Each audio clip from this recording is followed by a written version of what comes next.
तो हमारे को तो ऊंचे से ऊंचे दर्जे का जगदान तब करना चाहिए। एक ही क्रिया किंतु भाव के हेर फेर से जमीन आसमान का फर्क हो जाता है।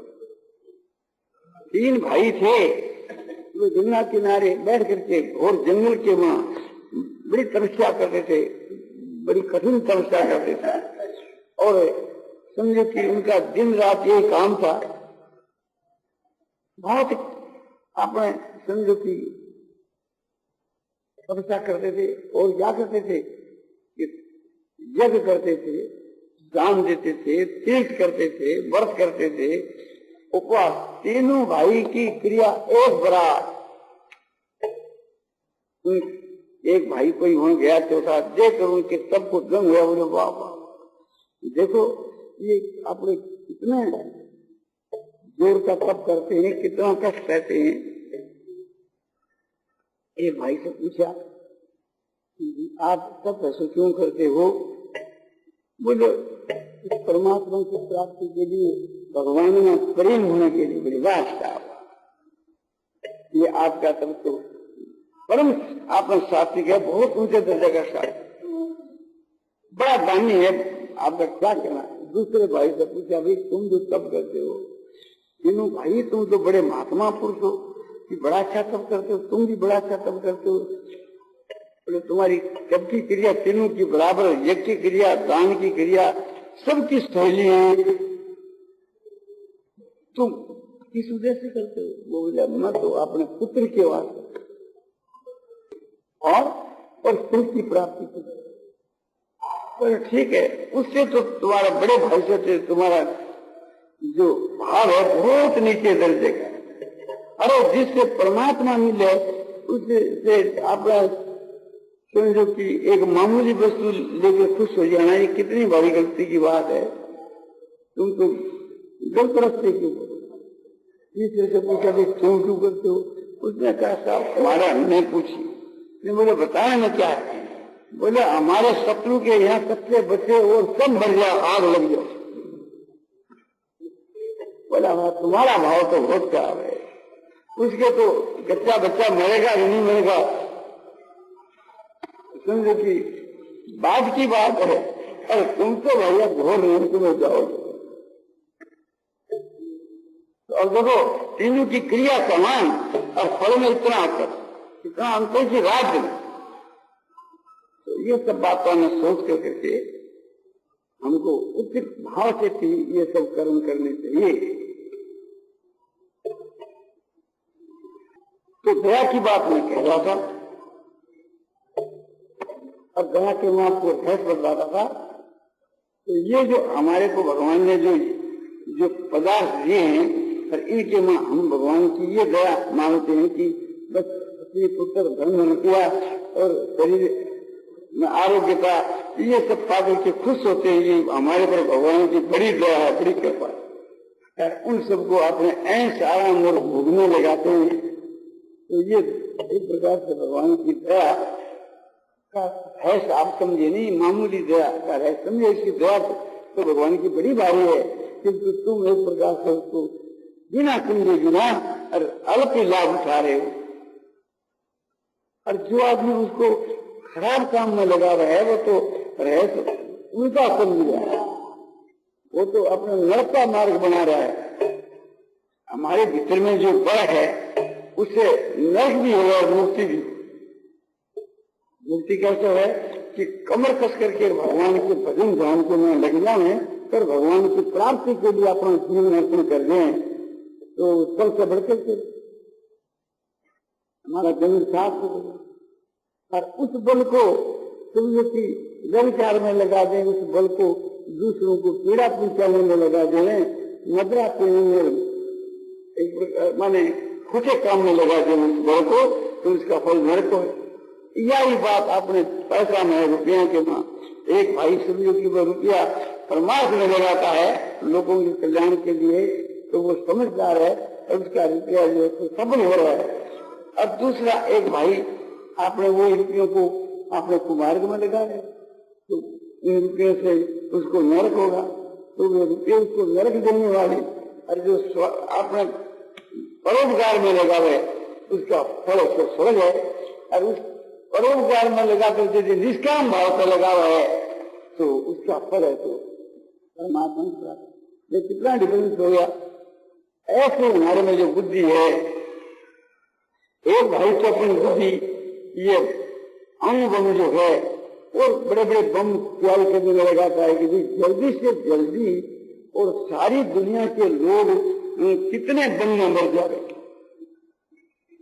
तो मनुष्यों के मारने के लिए सोचता है कि ऐसा कोई एटम बम बनावे कि जिसमें समझो कलकत्ता जैसा शहर 2-4 बम में स्वाहा करता। तो उसमें बड़ी बुद्धि लगानी पड़ती है। वो अपनी बुद्धि किस काम में खर्च करता है कि घोर नरक में जाने की काम। और एक भाई ऐसा बुद्धि लगाता है कि दुनिया दुखी हो तो इनका शीघ्र उद्धार कैसे हो, इन सब का कल्याण कैसे हो, इस विषय में अपनी बुद्धि लगाता है। तो वो एक प्रकार का सत्काम के वहां बुद्धि लगाता है। उसका बुद्धि का सदुपयोग करना है, उसके विपरीत करना, दुरुपयोग करना है। तो भगवान ने हमारे को जो बल दिया है, बुद्धि दी है और आरोग्यता दी है और धन दिया है, इनका उपयोग सत्काम के मां करना चाहिए। और ऐसे ही पुत्र स्त्री और जो कुछ हमारा भोग है उसको उत्तम काम के मां लगाना, और तो भी निष्काम भाव से। तो उन रुपयों को स्त्री पुत्र धन को पाकर के हम ऐसे आराम के मां आपने लगाना, अपने को समझे भगवान की दया तो वो कुछ भी दया का रस नहीं समझा। और यदि कुकर्म में लगावे तो भगवान की दया नहीं, भगवान का कोप रहा तुम्हारे, जो जिसका फल तुम्हारे को नरक हो। उसका उपयोग ठीक किया तो उसके लिए तो भगवान ने सब चीज दी है। तो जिस काम के उद्देश्य से आपको चीजें भगवान के यहाँ से मिली है उसी काम में लगाया जाए, वही बुद्धिमत्ता है। ये उस दया का रहस्य समझना है। तो अनुकूल पदार्थों की जो प्राप्ति में दया का दर्शन करना यह है कि अनुकूल मन के अनुकूल जितने जो पदार्थ मिले हैं, स्त्री पुत्र धन रुपया आरोग्यता और जो कुछ पदार्थ आपको बल बुद्धि वीर्य तेज जो कुछ आपको मिला है, इन सबको जिस काम के लिए मिले उस काम में लगाना, मिले परमात्मा की प्राप्ति के लिए, परमात्मा की प्राप्ति के काम में लगा देंगे तो इनका उपयोग ठीक है। और उस दया का तत्व आप ठीक समझे। और मन के विपरीत कोई आकर के प्राप्त हो तो उसमें भी भगवान की दया का दर्शन करना चाहिए। बोले विपरीत में तो विशेष दया भरी हुई है। जो दया अनुकूल पदार्थों में उससे ज्यादा दया विपरीत पदार्थों में भरी हुई है। तो उसमें किस प्रकार से हम विचार करें कि इस विचार ये करना चाहिए कि आपके पास में रुपया है और समझो कि किसी कारण से आपके घटी लगी, रुपया स्वाहा हो गया, या आपके मकान के घर के गोदाम के आग लग गई तो स्वाहा। तो यह भगवान की विशेष दया। यह विशेष दया कैसे कि ये जो एक प्रकार का जीवन मिट गया, खत्म है। अब एक बैठ कर अपना भजन ध्यान करो, ये भजन ध्यान के मां बाधा थी तो भगवान ने मिटा दी।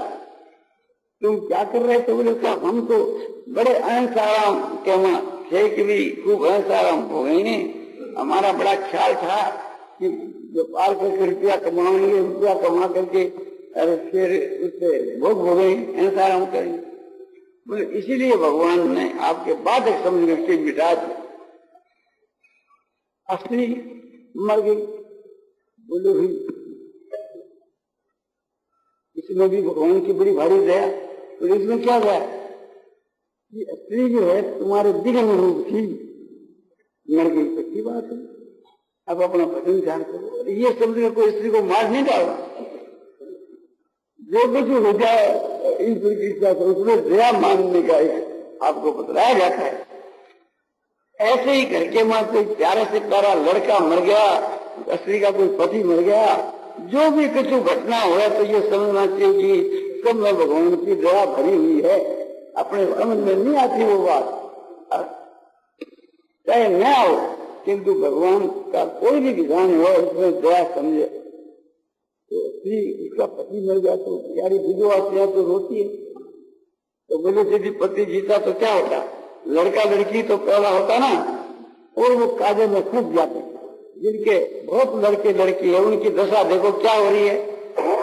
छोटे रहते हैं तब तो कपड़ा चोड़ते हैं, भजन ध्यान करने नहीं देते, पुस्तक लेकर बैठते तो खोस लेते हैं, फाड़ डालते हैं, विरोध आता है। इसको क्या करे बच्चे को, बड़ा भाई आप गंद लड़का है, और वो बड़ा होकर के विवाह कर लेता है तो उसकी औरत जो आती है वो एक प्रकार से हर वक्त जलाती रहती है, तंग करती है।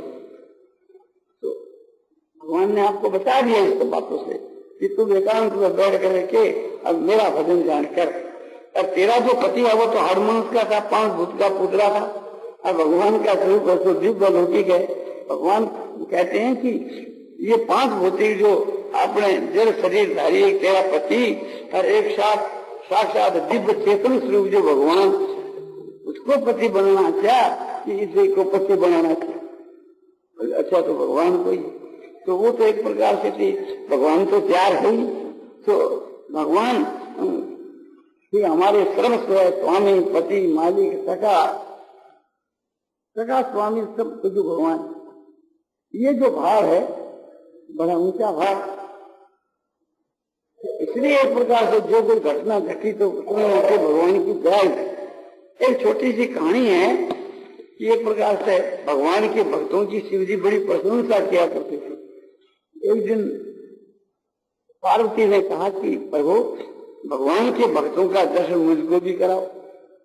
ठीक है, एक भक्त के यहाँ गए, उसने बड़ी सेवा की, अतिथि समझ करके, तो नहीं समझे कि शिव पार्वती है, अतिथि समझ करके, क्योंकि ब्राह्मण और ब्राह्मणी का रूप धारण करके वहां गए थे, सेवा की। बोले महाराज देखो इन्होंने बड़ी सेवा की, इनके घर में बकरियां हैं, उसकी से दूध दूध करके खीर बनाकर उसमें गुड़ो डाल करके बढ़िया की पूरी बनाकर आपने खिलाया, तो इसलिए किसी बदले में देना चाहिए, आप ईश्वर हो, सामर्थ्यवान हो। बोले जरूर।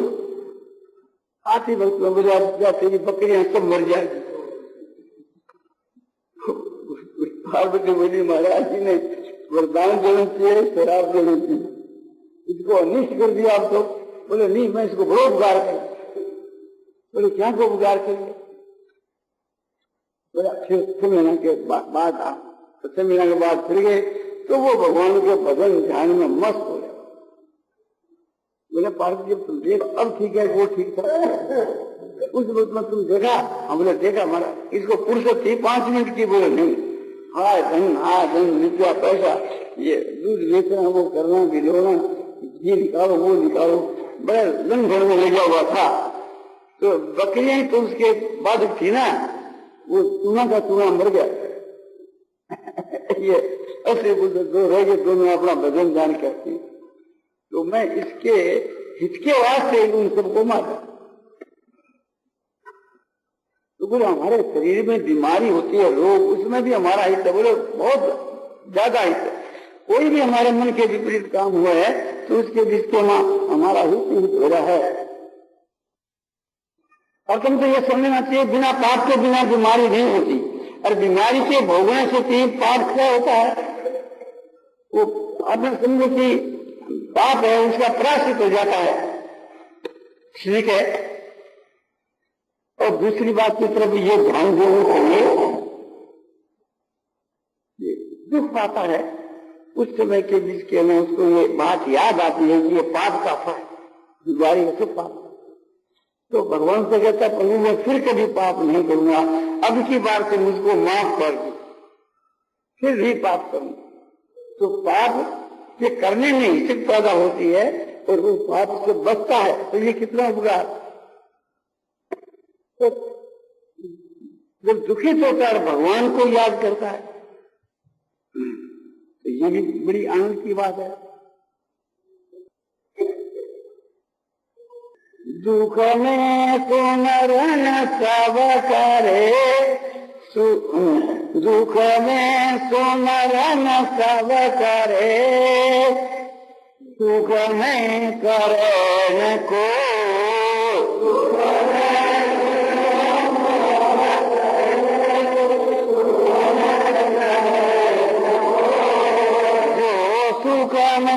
सुमरन करे तो दुख पाए को।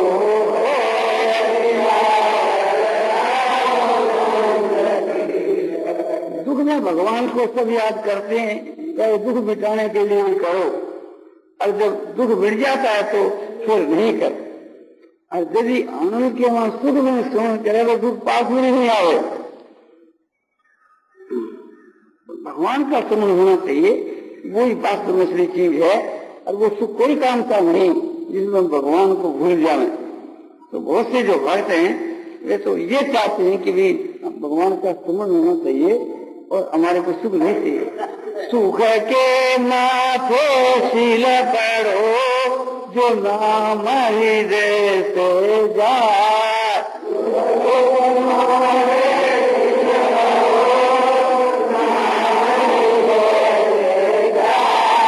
बलिहारी वा दुख की जो पल पल नाम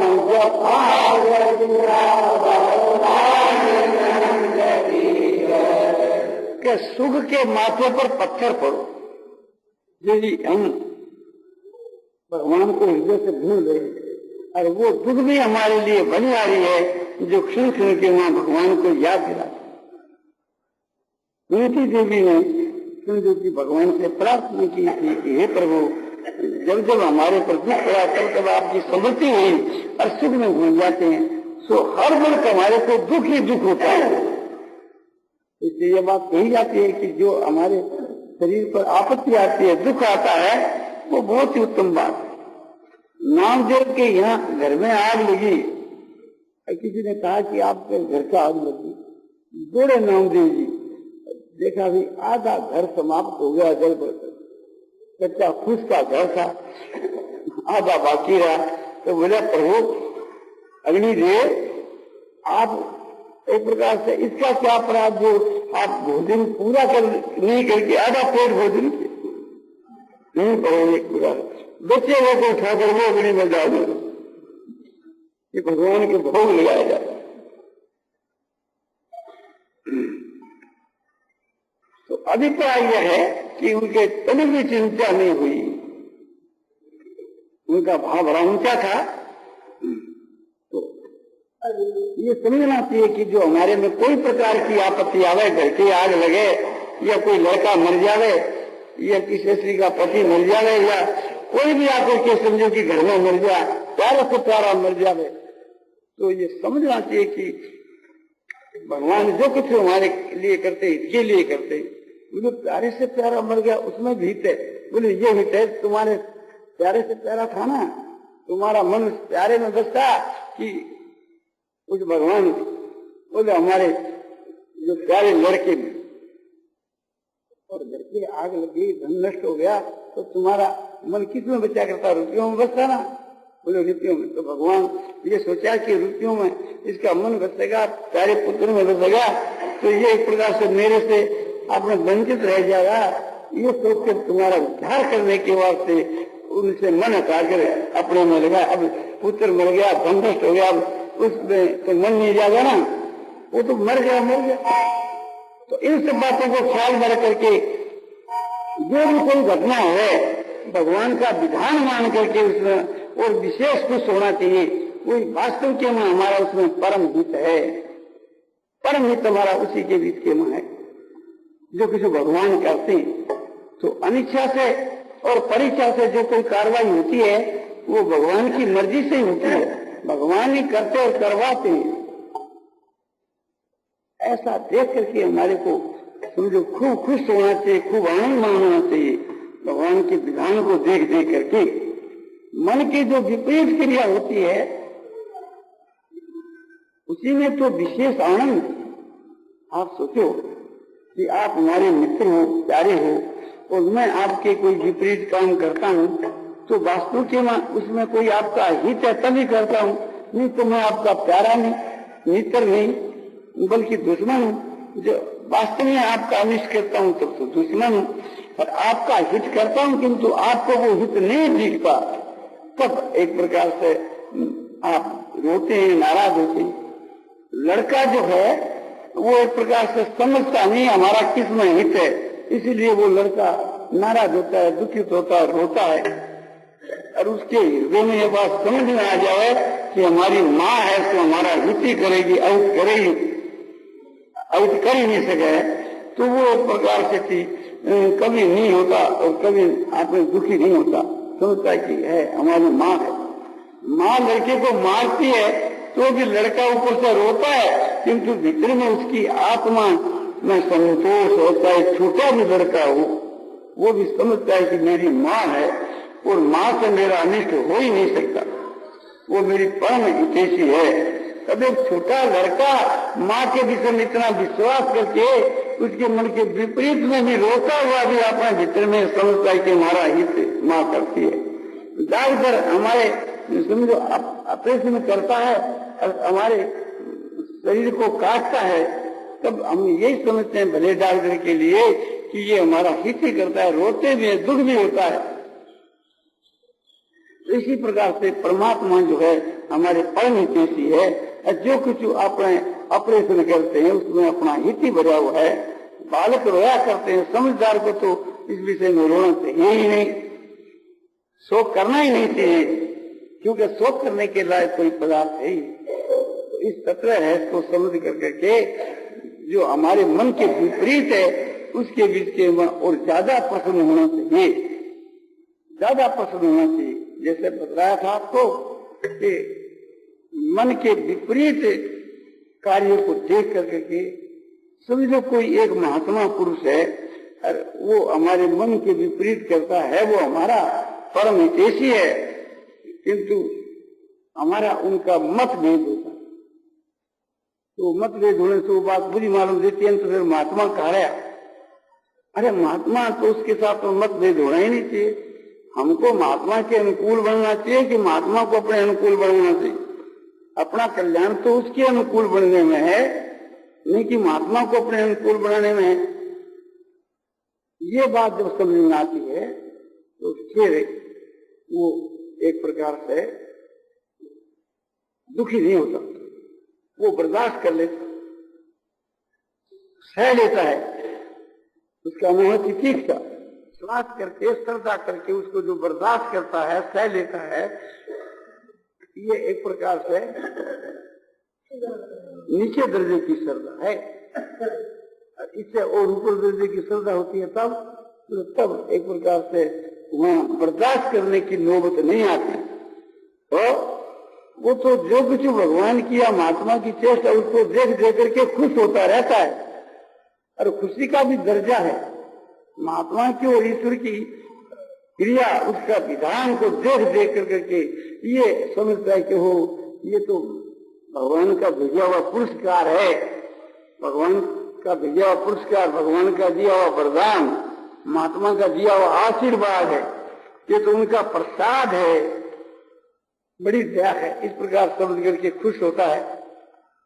और सभी जब और ज्यादा उसके तत्व रहस्य को समझता है, ज्यादा तत्व रहस्य को समझता है, तब तो ये देखता है कि हो ये प्रभु भगवान की लीला हो, लीला को देख देख इतनी खुशी होती है, शरीर में रोमांच होते हैं, आंसुपात होते हैं, बड़ी प्रसन्नता होती है। यह प्रसन्नता जितनी अधिक होती है उतना ही वो उसे महात्मा के रहस्य को, परमात्मा के रहस्य को अधिक समझता है।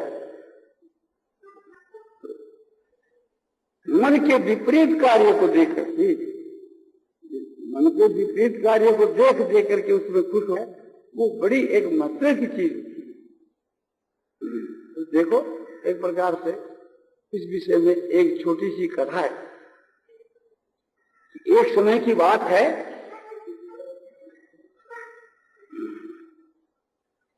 कि अर्जुन के मन के में ये थोड़ा अभिमान आया कि प्रभु मेरे समान आपका कोई और भी भक्त है क्या, जो आप मेरे गुणों को हंसते हैं और इतना मेरे से प्रेम करते हैं। मैं भी आपके साथ रहना चाहता हूँ, आप भी मेरे साथ रहते हैं, आप मेरे सखा भी हैं और मेरे आप बुआ के बेटे भाई भी, और मेरे आप सारा भी, आप प्रेम भी आपके साथ में, हमारे कितने संबंध हैं। आप जैसे पुरुष के साथ में इतने संबंध होने और इतना प्रेम रहना, इतना फिर संग होना, ये तो प्रभु हमारे कोई बड़ी भक्ति की प्रेम की बात है। हमारे जैसा भक्त और भी आपने है तो देखा? अरे बोले हमारे तो बहुत है। बोले महाराज एक दिन मने में दर्शन कराओ। उनके दिल में था कि मेरे बराबर और कौन है। तो वे ठीक है, उसको साथ ले गए, जंगल में गए। एक नौता केसरी सिंह पकड़ लिया, इतना लंबा इतना रुष्ट पुष्ट सिंह था, उस पर दोनों चढ़ गए। भगवान चाहो तो सिंह को पकड़ सके, हाथी को पकड़ सके, चाहे जिसको पकड़ लिया। भगवान को क्या है, वह तो उसकी बुद्धि फेर दे, मन फेर दे, चाहे ऐसा कर। उस पर चढ़ करके कि शहर के वहां राजा के यहाँ आए। राजा वहां डोडी पर खड़ा था। तो आगे के दूसरे को पूछा कि राजा बोले है तो बुला दिया। हाँ महाराज, आप यहाँ ठहरिए, यहाँ भोजन करिए। बोले ठीक है, भोजन तो हम करें, पर हमारे एक नियम है। क्या नियम है कि इस वाहन को, अपने इस पशु को, इसको आगे भोजन देते हैं, बाद में हम भोजन बना कर खाएं। अच्छा महाराज, इसके लिए क्या मंगा दिया जाए? इसके लिए क्या मंगा दिया जाए? सिंह क्या खाता है? बोले वो तो मांस खाता है। तो तुम बड़े धर्मात्मा पुरुष हो ना, तो तुमको एक प्रकार से दूसरे का तो मांस देना अच्छा नहीं है। और हमारा सिंह तो खाता है मनुष्य का मांस, और ये बच्चे का मांस से ज्यादा खुश होता है। हम सोचे तुम्हारे एक लड़का है, उसका नाम रतन कंवर है। बोले हाँ महाराज। बोलो यदि एक प्रकार से हमारे को भोजन कराने की इच्छा है, तो पहला तुम्हारे लड़के को समझो मार करके के चीर डालो और उसको ला करके खाने को। बोले महाराज उस पर तो मेरे अकेले का तो अधिकार नहीं है, मैं मेरी तरफ से तो दे सकता हूँ, मेरी रानी का भी अधिकार है, पर लड़के की खुद की मर्जी पर बात है। तो उसको मैं पूछ रहा हूँ, आप थोड़ी बात ठहर गए। भीतर में गए तो लड़के से पूछा। लड़का बोला महाराज ये तो साक्षात भगवान है, ना नहीं करो, ये तो मौका लग गया, अपने को उद्धार करने के लिए आए। रानी से पूछा, रानी बोली बहुत अच्छी बात। तो राजा देव कहे, बोले महाराज हमको सबको स्वीकार है। बोले ठीक है, पर बात यह है उस लड़के को आरा लेकर, क्रोध लेकर के तुम्हारे को तुम्हारी रानी को चीरना होगा। कि जो आ गया तो राजा और रानी उसे लड़के के मस्तक के ऊपर क्रोध रख दी और चीरने लगे। लड़का हंस रहा है, उस पर क्रोध चलती है, लड़का हंस रहा है और खून की जगह दूध निकल रहा है। लड़के का दो टुक कर दिया, यहाँ से चीर करके यहाँ तक चीर डाला, एक हाथ एक पैर, इधर में एक हाथ एक पैर, आधा मुख आधा नाक एक आंख, ठीक बीच में से आधा जो उसका जड़ है। बोले इसको खाने को दे दो, उसको दे दिया माँ को, और आधे के कपड़ा लपेट करके ऊपर। बोले फिर कभी काम आ। अब राजा और रानी बोले अब महाराज, हाँ बोले अब भोजन करेंगे, पर एक बात है कि तुम्हारी रानी रसोई बनाओ। हाँ बोले क्या रहे? और जब फिर नौकर का आपका नहीं, तुम नहीं भर जाओ। और राजा जल भर लिया है कलसा, और रानी रसोई बनाने लगी। रसोई तैयार हो गई कि महाराज भोजन तैयार। पर अभी तुम्हारी रानी के आंखों में आंसू आते हैं, लड़के का फिक्र करती है, तो फिर हम तो भाई के रोते हुए भोजन नहीं करते। अर्जुन ने कहा महाराज सोना से दबो, ये तो बेचारे इस प्रकार से, आप इसको स्टाफ है तो ठीक नहीं है महाराज। तो राजा ने कहा कि महाराज हमारी रानी जो रोती है ना, वो लड़के के दुख को लेकर के नहीं रोती। तो आधा जो लड़के का जो शरीर है वो तो आपके सिंह के काम आ गया, उस आधे धड़ में क्या अपराध किया तो वो आपके काम नहीं आया, इसलिए रोती है कि वो भी काम में आना चाहिए। ये बात है, बोले ये बात तो अच्छा भोजन तो साथ में करेंगे हम लोग, बोले साथ में करो। तो तुम और तुम्हारी रानी दो और दो हम, चार है ना, तो तुम चार जो परोसा है वो तो पूरा और एक आधा, ऐसा 5 परोसा तुम लगाओ, खाली लगाओ। तो ठीक है लगा और भगवान को